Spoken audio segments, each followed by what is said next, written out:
Moustapha la reconquête tey moom la ñu fas yéene waxtaanee. ci suñu rubrique actualité muy laaj bu samp comme ni nga ko waxee léegi. boo laaj la bu samp mais bala ma cee ñëw rek xam nga li ñuy waxtaanee sax foofu lay déparé. muy mbirum Ousmane Sonko ak Adji Sarr. ak jafe-jafe yi mu juróon yëpp. ki nga xam ne moom moo yoroon dossier bi muy le doyen des juges d'instruction muy Samba Sall. démb ci ngoon lañ ko tàggee mu wuy ji boromam. di ko ñaanal yàlla mu yërëm ko.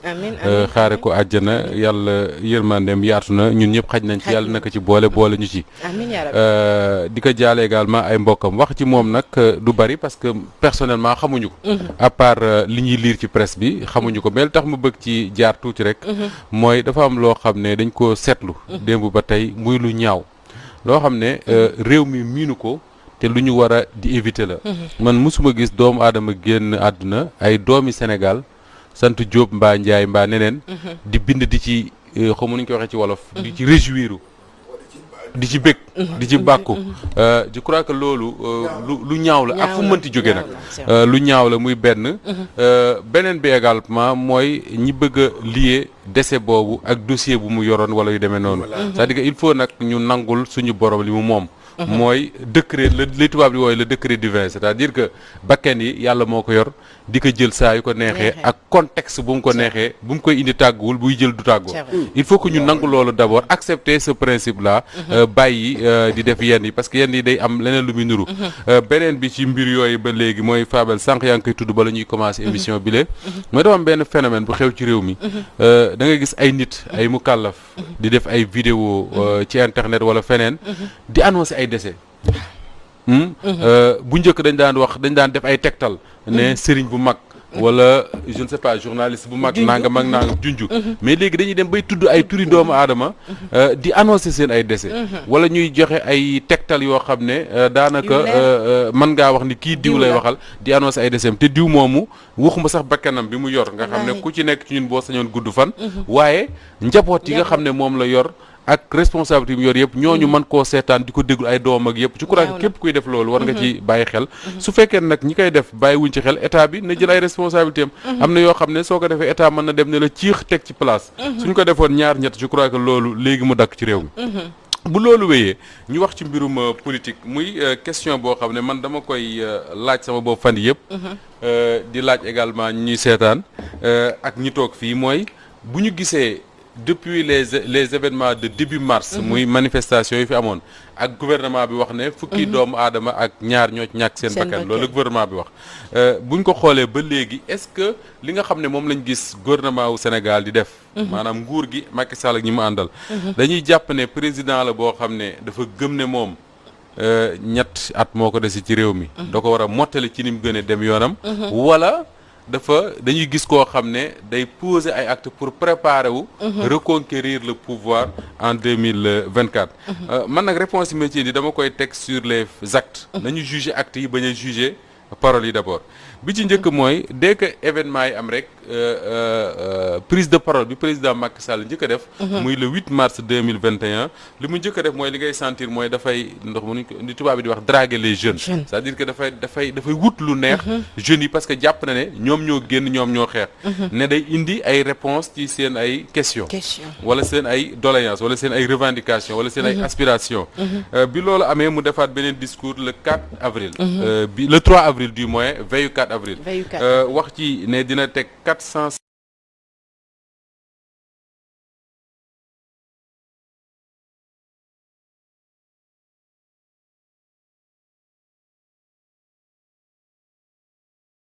en 3 ans ou 4 ans ça risque d'être compliqué je dis pas que c'est impossible bokk na ci lu mu wax également que ni 65 000 emplois promettre na ko dès le mois de mai c'est dans quelques semaines soriwul on verra ce que ça va donner beneen acte boo xam ne posé nañ ko mooy bi ñu def démb te ministre Sidiki Kaba jiite woon ko mooy benn conférence de presse annoncé dinañ teg une commission d'enquête indépendante pour leeral émeutes yi fi amoon lan moo ko jur boo déggee ministre bi wax moom déjà am na foo xam ne fa la ko féetale et loolu ça pose problème parce que une commission d'enquête indépendante soo ko bëggee teg da ngay bañ a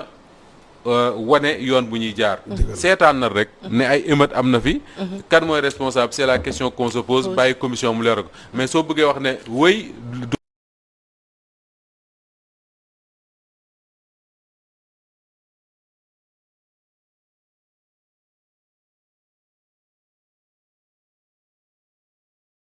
boo déggee ministre bi wax mooy justice dina continuer di def liggéeyam. continuer di def liggéeyam nag il faut que ñu xam lan la tekki. ça veut pas dire que ni forcément dañuy dem procès parce que le juge d'instruction bu yore dossier bi amul newuñu ko par force affaire day dem procès. mën naa dem ba ci biir. mu gis ne dossier bi dara newu ci. mu classé ko sans suite wala mu décider un non-lieu. lu ci nekk mën na ci am. beneen acte boo xam ne également posé nañ ko nga xam ne mën nga cee teg sa loxo tey mooy li ma tuddee benn offensive dans la communication du pouvoir soo seetloo depuis que cette affaire là am pouvoir dafa mel dañ doon nelaw rek jékki-jékki yeewu ne ñun kat am nañ retard ci wàllu communication maanaam wax ak askan wi te il faut que ñu rattraper loolu li la koy wan mooy le président Macky Sall ci boppam dafa gëm moom que ni li mu def ci réew mi comme président de la République depuis Senghor kenn def ko fi moom da koo gëm du lu muy caaxaane dafa gëm également que ni li mu investir pour que ndaw yi am ay liggéey kenn investiru ko ci président yi nga xam ne ñoo fi nekk Senghor Abdou Diouf Abdoulaye Wade mais il se pose une question moom président Macky Sall mooy nan la mën a defee li mu def yëpp ba pare bu déggee nit ñi ñuy wax surtout les jeunes dañu jàpp ne c'est le désert total defu fi dara et d'ailleurs c'est tellement pertinent cette question-là que ni Macky Sall bu defee discours tey yow 5 minutes après nga dem ci réseaux sociaux yi rek xool les réactions déglu rajo yeeg télé yi wala nga dox ci mbedd mi dégg réaction wu sénégalais yi tu as l'impression que ni moom monde bi muy waxee ak monde bi sénégalais yu bari di waxee dafa bokkul donc moom question bi muy posé mooy su fekkee ne li muy def yëpp gisuñu ko c'est parce que am na fu défaillance am dans la communication te boo xoolee défaillance boobu la ñu nekk ñoom di ko rattraper mooy seen meeting yi ñu commencé di def un peu partout muy beneen bi mooy soo xoolee seen parti wala la mouvance présidentielle temps yi dañu organiser wu pour def benn offensive dans les médias moo tax nga gis par exemple ñu mel ne la CCR mooy la coordination des cadres républicains ñu créer benn pool de communication boo xam ne peut-être 20 wala 30 personnes ñu ngi ci ñoo xam ne dañ leen defal ay formation pour ñu dem ci plateau télé yi mën a jàkkaarloog Cheikh Tidiane Gomis mën a jàkkaarloog keneen defante affaire yooyu quoi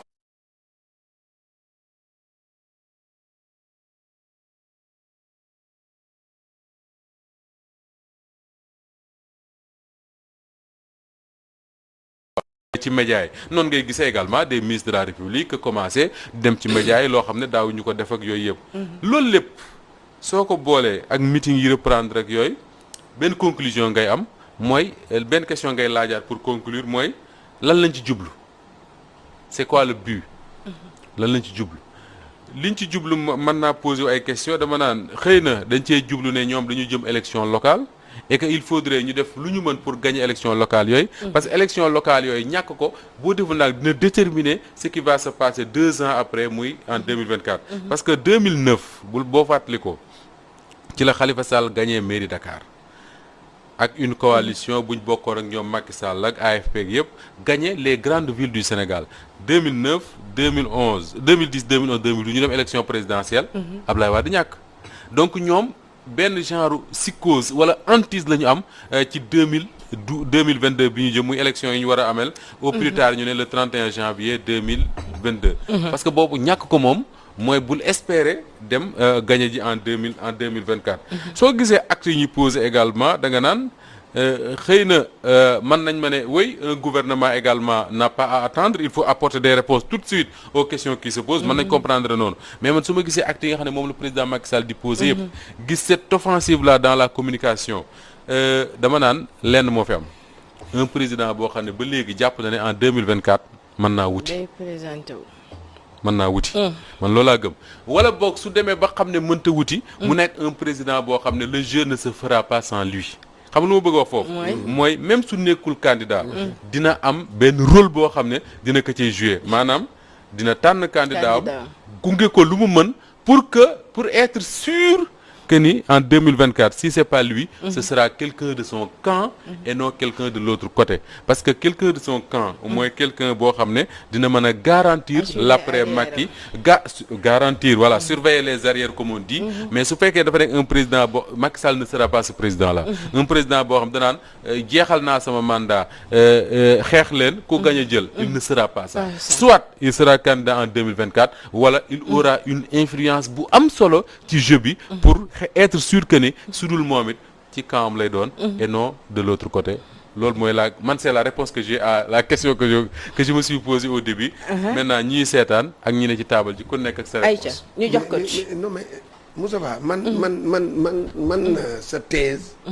dégg nga ak ni nga analyser. man mii bokk. xaw ma keneen de kiiwuma ko mais dama xool nat. waaw xool man tamit. ni mbir mi di demee Moustapha. acte yi ngay gis. voilà c'est que bu kenn nax kenn. Macky Sall sax man pour man du tey. la commencé poser ay actes pour. nekk candidat waa nekkaat candidat. xam nga bu gars yi naan non waxul nekk candidat mais actes yi muy poser. ak li muy def. ak lii xew ci affaire Sonko bi yëpp. man loolu dama jàpp ne. que Macky Sall kii na léegi. affaire Sonko bi dafa ñëw. quel que soit Alpha. maanaam. am na lu mu changé. am na lu mu changé ci moom mu xool nag xam ne kii bi léegi. lan la léegi nag. mooy que xam nga lu muy visé. mooy local yi. bu la kenn nax parce que léegi xool na. local yi mooy baromètre bi moom. loolu laa lay wax doo dégg léegi moom toog na ne ni nee na gis na ne. moom dafa jàpp ne que émétier nos jeunes yee maire nangam yooyu mu jéem leen a utal mu jéem léegi nag moom ci foofu lay accès pour mun a am dara ci 2022 bu dee élection yi boobu lay am calcul bi yëpp mu ngi foofu Moussa Ba. léegi moom nag fu mu nekk nii est-ce que acte yi mu posé est-ce que acte yooyu est-ce que population bi. maanaam dinañ ko suivre ci acte yi. parce que y a une chose Moussa Ba. dafa am loo xam ne. defe naa ne je suis d'accord. emploi dafa manqué fii. d'accord naa ñu dugal lépp ñu kii ci emploi bi mais dafa am yoo xam ne Moussa Ba. ñëpp xam nañ ko boo ko laaj économie yi mais am na ay secteurs yoo xam ne. boo fa liggéeyee emploi dafay jur. xam nga loolu la xoolal Moussa Ba man dama dégg ñaari économiste ñu wax ma ko. ñu ne ma Gomis c'est pas jarul muy naan kii xaw ma 2000 xaw ma lan mois de mai. damay utal ay non. y a des secteurs yoo xam ne. bu fa liggéeyee. foofu xam lu muy jóg forcément day jóg ay emploi. oui c'est sûr bu ñu leen dundalee emploi dund. voilà day jóg ay emploi. xam nga emploi conséquence lay doon. jeex na. ko jarul muy naan ay nii. def naa ne léegi nag le problème foofu lay situé wu ak tamit cartographie. cartographie wax politique gu Sénégal xam nga moom yooyu yëpp mu ngi joué. xam nga gis ne xam nga nitam yi moom mooy seen rencontre Lac Rose beeg. defaraat xoolaat ay nitam. oui ñi ngi defaruwaat. waaw loolu laa lay wax. ñi ngi defaruwaat Macky mu ngi defaruwaat Macky dafa mën politique. foo ñu xam loolu. ku mën politique la ku xam ni ñuy politiquer. kon nag léegi moom xam na liir na. maanaam am na benn lecture. bu yaatu ci lii nga xam ne moo lii nga xam ne moom moo war. waaye nag lenn la de 2000 kii bi nga local yi. Moussa Ba ñi koy gañe man maa la ko wax fii il faut que maanaam nga nekk koo xam ne. population bi. sentir na la. population bi yëg na la. wax naa fi keroog ne la population et les Sénégalais en général sont plus exigeants maintenant. voilà baax na kon nag mu ngi noonu. te ci local yi boo deful ndànk ci lay gën a feeñ. parce que y a beaucoup de maires yoo xam ne bu ñu deful ndànk. dinañ am surprise ci local yi. voilà parce que c'est des maires yoo xam ne ba ñu leen falee lañ géej fan leen fale woon. et loolu les populations vont sanctionner ça. beneen bi Cheikh nga wax ko ma d'accord ci ak yow trop mooy les émeutes yi fi amoon début mars. forcément dafay am dans un coin de la tête du président Macky Sall boo xam ne dafay ñuxi muy xalaat lan la war a def parce que su fekkoon ne affaire boobu dafa jàlloon affaire ñu jàpp Ousmane Sonko def ci kaso bi dara xewul y a eu quelques manifestations 2 heures de temps après ñu arrêté sois sûr que ni Macky Sall du hésiter pour dem 2024. mais cette affaire là ni mu demee ak li mu jur. forcément day indi hésitation day indi réflexion dans la stratégie bi nga xam ne moom lay développer depuis bien avant sax mu faluwaat parce que man gëm naa ne avant muy falu gëm na ne moom bëgg na demaat en 2024. muy beneen bi mooy ku mel ni Guy Marius Sagna dafa ma sax benn affaire bu am fi bu mu ñëwoon fi avant ñu koy jàpp mu doon wax ne. bi corona bi sonalee nit ñi ba ñuy génne alkaati yi ci mbedd meek militaires yi guddi gi ñuy surveiller mu ne moom dafa gëm ne président Macky Sall dafa nekk di entraîner pour préparer nu mu nar a def ak Sénégalais en 2024 et il disait que ni mais na xam également que ni Sénégalais yi ñoom it ñi ngi entraîné pour xool nañ lañ nar a def ak moom s'il se représente et loolu ça c'est vérifié bi ñu jàppee Ousmane Sonko da nga gis ne la ñu préparé woon yëpp pour que alkaati yi s'il y a émeute nu ñuy def ak ñooñu fekk na am nañu également ñoo xam ne ñi ngi doon préparé ñoom it pour faire face donc dans la tête du président Macky Sall il va se dire une chose très simple su gagné local yi mën na ko gagner c'est tout à fait possible mais quelle sera la réaction des Sénégalais si jamais il dépose sa candidature te loolu moom xamu ko man xawma ko ñuy seetaan xamuñu ko nan la Sénégalais di réagir parce que boo fàttalikoo 2011 amoon na benn coow bu bari avant en 23 juin déjà ensuite dañ doon wax naan Wade du fi présenté wu nangam ak nangam Wade présenté wu bi Wade présenté woo jàppal ne à l'époque bu du woon le khalife général des Mourides muy Serigne Cheikh Sidi Mokhtar Mbacké mi waxoon ne candidat yi nañu dem campagne yi te bàyyi coow li d'ailleurs ci le président Macky Sall profité woon pour moom dem campagne yi bàyyi manifestation amoon Dakar mais su du woon loolu fii la ñuy nekk continuer à Dakar di sànnante xeer di dóorante jusqu'aux élections bi mu waxee loolu nga gis ne ñu bari am na ñu dem campagne te teewul sax y a eu des manifestations au Sénégal ba ñu dem ci élections yi et loolu dafa am une précision importante bu ñu fa war a def moo di ne souvent dañuy comparer et d'ailleurs j'en ai parlé avec un commissaire de police que je salue d'ailleurs très sympathique dañuy comparer li xewoon 2011 ak li xewoon 2021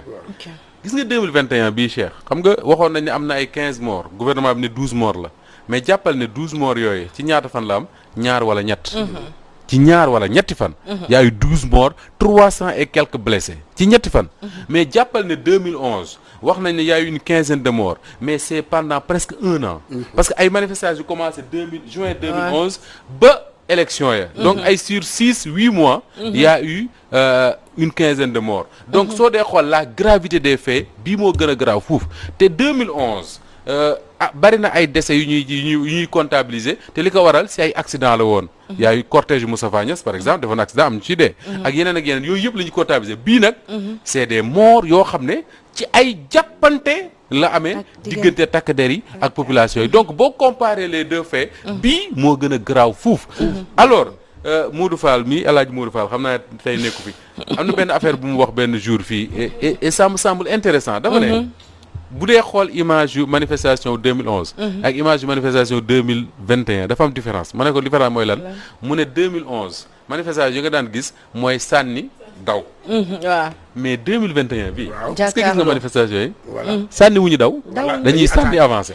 xoolal dama lay donc cette différence là ça te montre quoi que ni si Macky Sall décide de se représenter en 2024 man xawma luy xew yow xamoo ça ne dépendra que de la réaction des Sénégalais te am na ci ñoo xam ne des Sénégalais surtout ñi nga xam ne ñoo demoon prison pendant ces événements là génnaat ce qu'il te dit c'est très clair lu mu ko jaral nañu ko et bu ñu accès foofu c'est que y a danger et il faut faire attention dama lay dëggal foofu ci li ngay wax léegi ndax dama dem ci manifestation yi mais li ma doon gis ci xale yi mooy dañ doon taxaw ci buntu boutique yi pour jënd vinaigre yi desoon ci boutique yi def ko seen sac pour que bu gaayee mënee sànni grenade lacrymogène ñu am kii boobu pour te dire que ne xale yi dawuñu ci woon dara alors analyse bi nga def man damay wax ne yaa ngi wax sànq ne d'après li mu ne moom la def yëpp ci ba mu jëlee ci réew mi ak léegi jàpp na ne def na lu bari def na lu bari boobu moom loolu la jàpp waaw moom loolu la jàpp ni def na lu bari mais lu bari loolu askan bi gisuñu ci seen bopp ba génn ñu gis ko ci manifestement yi nga xamante ne moom moo am dañ fi gisoon Ablaye Wade mu ne génne na ay milliards yu bari mais il a failli ñu gis fi Abdou Diouf mu ne xamul woon ne mbuusu meew bu juróom ndax sama téléphone bi moo ko ëpp njëriñ mu ne xamul woon en fait ñoom ñoo yoroon Sénégal ñoom ñoo yoroon Sénégal ba fi mu toll nii et c'est important depuis Senghor ñu leen ñu tudd ba ci Ablaye Wade ba ci Macky Sall parce que ni ñu yoree réew mi la Moustapha gis askan bi gisuñu ci seen bopp ba fi ñu taxaw nii Abdou Diouf nee woon na xamul ndax mbuusu meew bu juróom am na ci Sénégal Ablaye Wade nee woon na génne na ay milliards yu bari mais il a failli alal boobu ñuy génnee ne te ñu ne ñi ngi koy def ci askan bi fan lay dugg. alors fan lay dugg ba askan bi gisuñu ci seen bopp. alors génie politique bi ñu doon jiiñ Macky Sall defe naa ni jot na ci 3 ans yi des ni mu wan ñu génie politique am boobu. bien sûr Fanta mi ngi ree su ma nee Abdou Diouf xam nga Abdou Diouf sama mbokk la sama mbokk njàmbur waaw Louga yéen a bokk seen Louga. waaw mais le meilleur exemple pour wax la ne Abdou Diouf njëriñam bariwul rek. non dama la wax rek le meilleur exemple pour wax ba léegi photo Abdou Diouf am na lu mu def parce que ñu bari wax ne contexte bi mu jëlee réew mi dafa metti woon crise économique ba ci plan d'ajustement lu nekk wax nañ ko tee na réew mi ci stabilité ba joxe ko dem loolu lépp c'est bien mais Abdou Diouf li nga boo demoon Louga ngay xool ne Abdou Diouf njëriñam bariwul c'est-à-dire que Abdou Diouf mënoo gis benn maître tali bu ñu ne la lii Abdou Diouf a koy def il a non mais c'est vrai c'est-à-dire il a fallu que gis nga nañu wax dëgg rek il a say moom daal di nga ma wax boo jógee Louga da ngay dem Fatick après tamit nga laajte foofu non Macky Sall tane Abdou Diouf moo ko gën sax non attends Fatick moom non Fatick ami tali Fatick ami tali changé na léegi de non Macky non kawasu Macky Sall gën a gis nga soo gis nga soo mais Abdou Diouf jiite na Sénégal 20 ans mais il a fallu que Ablaye Wade ñëw ci réew mi pour ñu xam ne autoroute à péage mën na am Sénégal vous pensez que c'est normal? C'est pas normal. Et les gens veulent dire que Abdou Diouf c'était un bon président enfin Abdou Diouf daal mu ngi noonu mais li am solo Fabel ci wax ji yëpp moo di ne président Macky Sall gëm na ne def na lu bari ci réew bi soo laajoon Abdou Diouf man gëm naa def lu bari mais moom dina gëm ne def na lu bari Senghor noonu Ablaye Wade noonu moo tax li nga wax am solo mooy tey dama yaakaar ne le président Macky Sall li mu waroon a njëkk a def au lieu de dire que ni def naa lu bëree bëri mais communication bi moo jàllul donc il faut une nouvelle offensive communicationnelle pour que nit ñi xam ne ñun on a fait parce que y a un Sénégalais d'ailleurs bu bind benn livre ci affaire marketing il disait que ni amul benn communication bu baax a baax ba mas a jaay boîte bu vide wala boo ko jaay benn yoon koy jaay kenn du ko jëndaat yow mii boo demoon sa boutique ba def fa kees gu vide dara newu ci décorer ko nu mu la neexee kenn nga koy jaay doo ko jaay ñaari nit donc communication ne règle pas tout li am solo te am solo mooy tey le président Macky Sall aurait dû s'interroger ne man cette jeunesse sénégalaise là li ma jàpp yëpp ne def naa ko ba pare ñoom ñu mel ne deful dara y a une raison na interroger ñi mu dénkoon les projets tous les projets agences qui ont été créés pour créer de l'emploi na les interroger est-ce que créer nañ emploi emploi yi ñu créé parce que fan lañ ko mën a fekk ne lii mooy emploi yi est-ce que les budgets yi leen jox te ñëpp jàpp ne budget yi ñu yor agence yooyu li muy fonctionner moo ëpp fuuf la mu créé mais nañ interroger wu loolu Abdoulaye Wade créé woon na fi OFEJBAN jóge fi dem Macky Sall ñëw tas ko def beneen mais est-ce que OFEJBAN boobu interroger nañ pour xool ba xam ndaw yi nekk ci banlieue ba ñan ñoo ci wan a wax ne man am naa liggéey te OFEJBAN moo tax mais tey su fekkee dañu bëgg a continuer di créer ay emploi à la xaw mënuñ ko tuddee là des emplois précaires par exemple ne dañuy tijji agence nangam pour une durée de nangam jël ci ñaari nit ñett ñoo xam ne contrat wu 6 mois la ñuy jox bu contrat bi jeexee ñu dem non loolu du sotti il faut créer les économistes yëpp wax nañ ko Cheikh Diane répété na ko léegi da ngay créer conditions yi nga xam ne mooy dox nit ñi joxe emploi que conditions yooyu ñan ñoo ko mën a joxe man keroog daf benn waaye dafa toog fi mu wax mu ne moom bokkul ci ñi naan état mënta créer emploi mu ne ci suñu réew yi état dafa war a mën a créer emploi mais il faut créer d'abord les conditions tey ji Sénégal réew moo xam ne ana benn ku ko wax fii démb ci diine ak jamono réew moo xam ne boo jóge woon Ndakaaru gii romb Thiès wala avant ngay àgg Thiès jëm Saint-Louis da ngay gis des centaines d'hectares yoo xam ne depuis que àdduna am kenn mësu faa samp gopp ne dañ fay bay àll bu ne yàmb la dëgg la nga am ay ndaw ay dizaines ne ci mbeddi Ndakaaru yii di wëndeelu mënoo leen a tegal un discours bu leen convaincre ñu ànd ak ay hommes d'affaires yu ko mën dem defari suuf soosu bay ko ndaw yooyu di préférer dugg ci gaal gi dem Espagne pour def lan watti pomme watti raisin mënoo leen a convaincre ñu toog ci réew mi watti pomme watti raisin watti mango am lu ñu yore seen njaboot takk ci jabar tabax ci terrasse ak ñaari néeg am ci ab lu ñuy suturloo mais y a un problème te loolu il faut ñu reformater suñu bopp yi pour ñu xam ne dem wëtti pomme Espagne ak toog Sénégal di wëtti pomme daanaka benn la. alors te Fatou bii sax doo jël risque dugg ci gaal gi def malheureusement. Fatou Diouf. rek Moustapha li mu wax Fabel. je me dis que oui ak non bi nga xamante ne président Macky Sall daawoon na ko wax. tey la gën a installé doute ci esprit sénégalais yi. parce que bu ñu gisee li nga xamante ne mooy redéploiement bi nga xamante ne indi na ko loolu moom ku ko gis da ngay yaak xam na ne. soit moom mooy pare pour présenter wu dañoo waxul nit ñi li am. mais loolu ngay njëkk a yaakaar. parce que gis nañ leen seen mobilisation mel ni ku doon nalaw jékki-jékki rek yow comme ni ko waxee. mais je ne dis pas que il faudra qu'il marche sur les cadavres pour dem ci pouvoir mais il va sauter.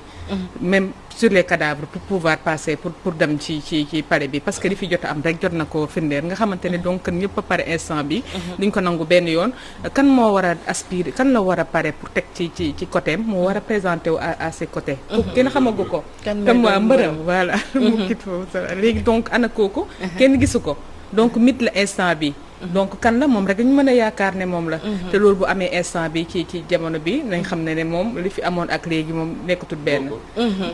nekkatul benn ba pare ak yi nga xamante ne budget yi nga xamante ne teg nañ ko pour jàppale ndaw yi je pense que stratégie boobu buñ ko defee pour xool instant bi jafe-jafe yi am war nañ koo xool ci yeneen yooyu rek doyut waaye di gën a jël ay budget di ko yokk à côté nga ne yaa ngi teg benn budget pour ndaw yi jàppale leen ak problème yi am ba pare nga bëgg a jëlaat yeneen dépense di ko defaat ci ay tentamaar yoo xamante ne du jëriñ dara askan wi di ci mel ni ay milliers de mobilisation yi yooyu ba tey tay di ko wax yooyu yëpp am na yeneen yu ëpp solo am na yeneen stratégie am na ñoo xamante ne ñu ngi leen jox yenn structure yoo xamante ne war nañ ko def pour réew mi mais bu fekkee ne amuñ compétence ci wàll boobu je pense que war nañoo mën a xool ñoo xamante ne ëpp nañ leen compétence ci mbir moom pour ñu gérer ko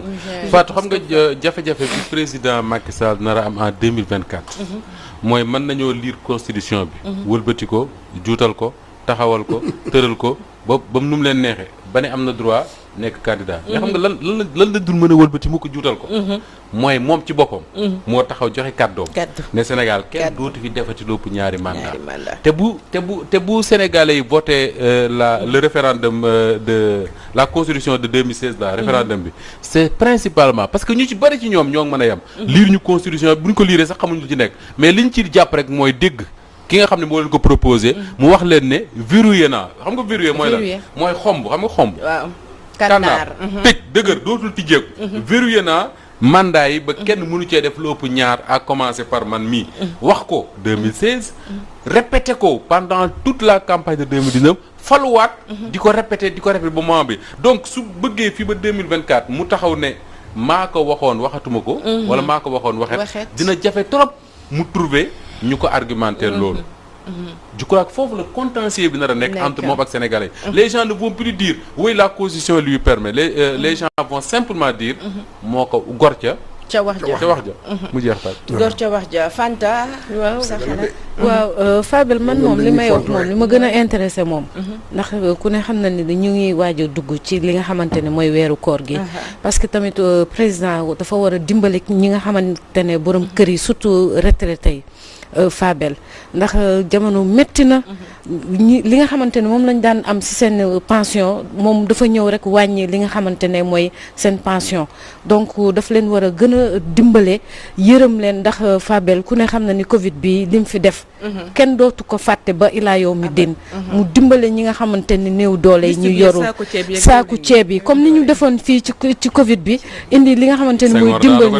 dimbale ñi nga xamante ne néew doole ñi nga xam ne seen loxo jotul ginnaaw mu dimbale leen moo gën fii tey bu ñu xëyee nekk ci internet yi wala ci réseaux sociaux yi di wax loo xamante ne nag li ngay wax nii li mu am solo mooy ñi ngi wax boobu ba léegi naan ndaw ñi wutal leen xëy nangam ak nangam mais bu ñu fàtte ne nag ndaw yooyu ñu ci ëpp ci ñoom seeni papa leen yoron ñoo leen yor retraité yooyu ngay wax voilà ñoo leen yor retraité yooyu nag il faut ñu taxaw leen Fabel ndax ku ne fu mu ne nii ñu ngi naan weeru koor mais am na ñoo xamante ne seen fit dafa dem parce que xëy na peut-être yoruñu loo xamante ne li ñu yoree seen njaboot moom daal moom laay ñaan kenn ku ci nekk koo mën a dimbale rek nga dimbale ko moo gën Sénégal fii bu ñu xëyee Moustapha nit ñi dañuy wax ba heure tëdd jot nit ñi tëdd bu ñu xëyaatee ñu wax ba heure tëdd jot ñu wax mais nit ñi nañu xool li nga xamante ne moo gën a nekk priorité ñu dimbale borom kër yi nga xamante ne seen loxo jotul ginnaaw man daal loolu laa amoon pour wax daal absolument c'est intéressant xam nga sànq ni ko Moustapha waxee xam nga tey jii loolu tax gis nga non dëgg évaluation dafa baax. xoolaat. parce que tey jii Macky Sall bu bëggoon tey jii. vraiment xool moom 9 ans yi mu fi def gum nii ndax li mu def fan la ci toll. ak ñan ñoo liggéey ku ci nekk ci 9 ans ministère bu nekk. mu ne la yow 9 ans depuis yow bi ma la falee yow ana li nga defal. lan nga liggéey. xam nga loolu bu ko defee. là maintenant. et daf ko ci transparence parce que man mënumaa comprendre. nga yore benn ministère boo xam ne nga dénk ko dara. mu toog pendant 2 ans. jéemu la yëngal dara deful dara. d'accord. après nga bàyyi ko mu dem. te dara du ñu xam kii ma parce que gis nga dëkk bi il faut que transparence am ci dëkk bi. bu amul ñun du ñu mën a avancer. le devoir de rendre compte. mais c'est ça. il faut que nit ki parce que xaalisu askan wi la. da nga am droit ñun ñii xam nga non vraiment gis nga man dama bëgg man xam lu ma bëgg man. man lu ma bëgg. mooy waaw mais man dama bëgg man nii. sama xaalis biñ may dagg. dama bëgg a xam ci fan lay dugg. fan lay dugg am nga ci plein droit coach am nga ci plein droit waaye Charles mi ngi ñuy wax ne waxtu wi xoj nañu. Moustapha waxtaan bi amoon na solo. waxtu wi xoj nañu mais moo tax mu xoj ñu de. Charles waaw am na ci fu mu ne ni moo tax tey ndànk la ma koy wax. ni ma daan waxee Fabel tey moom ndànk la ma ko wax tey moom Charles tuudu maa ngi lay dégg. cant ak gërëm jàll la Fabel maa ngi lay sant di la gërëm di gërëm ñi doon seetaan yëpp. defe naa tey mooy dernier rendez-vous bi. avant ko ñu dugg ci koor gi. di ñaanal ñëpp ñu dugg ci kooru jàmm. yàlla def ko muy kooru xéewal. amiin yaa rabbi lépp luñ ci ñaan yàlla nangu ko di baalu ñëpp ak di baal ñëpp ak. amiin di espérer incha allahu rabbi que ni bu ñu wooree ba pare dinañ àggale suñu waxtaan yàlla ñu yàlla may ñu fekk ko ak wér. ci kattanu yàlla incha allah Moustapha j'espère que aussi bu ñu fi wàccee di nga ma woo. waaw amul benn problème waaw kay d'accord waaw kay. ñu ngi soo d'accord du ma moroomu Cheikh rek moo woo. doo moroomam yow Cheikh mooy. doo moroomu Cheikh Niass maa la wax lii. waxoon naa la ko de. Moustapha rek. waxoon naa la ko fii. yow Cheikh a ngi fële. man dama la ko wax nga may weddi. man sama wax man sa. Moustapha yaa fi ne. maa ko wax nañ dem Charles. sama wax Moustapha fi ne.